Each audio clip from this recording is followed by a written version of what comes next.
Did you like that transition? So then, we've got this workforce of women. We have got our children either at home with a sitter or there with us, which I kind of become this glorified, like, oh, I'll just take care of the kids, because that's what I enjoy doing, like running around with the kids. I mean, my kids would come to work with me on Saturday mornings. I mean, it was a wild, vibrant place. I mean, we had small children. They were running around. We had a stockpile of crayons and paper and women making jewelry. I mean, it was a great, fun time, let me tell you. But one day, we get a knock on the door. It is a customer that has come to shop. They have found my address, even though we're still just selling wholesale, we're selling online. Well, this woman just wanted to come over and shop. So, can you imagine, like, it's like when you open the door and your kids are running wild and you're like, okay, come on in. My house is a mess.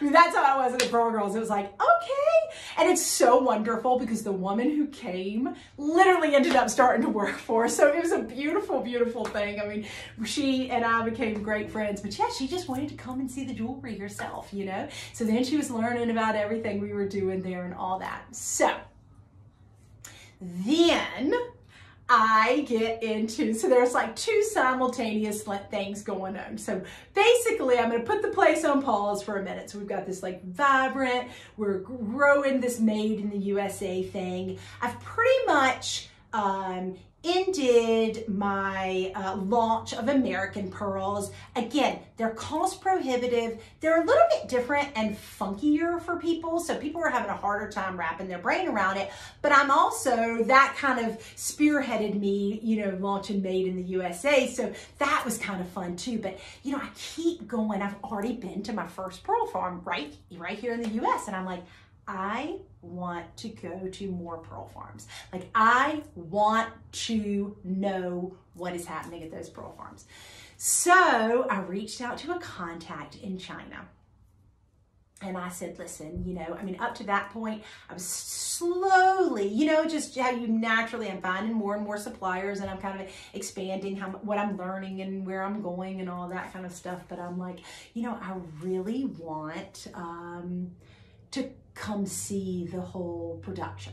And this man I'm talking to says, great, come on.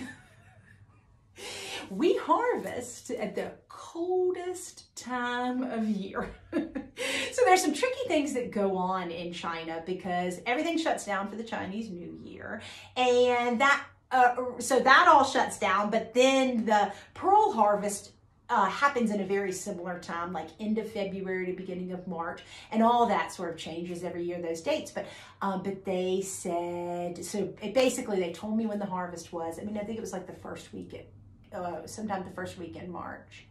And I flew to China with my right-hand woman, my mom, and I went to go see the Chinese pearl harvest.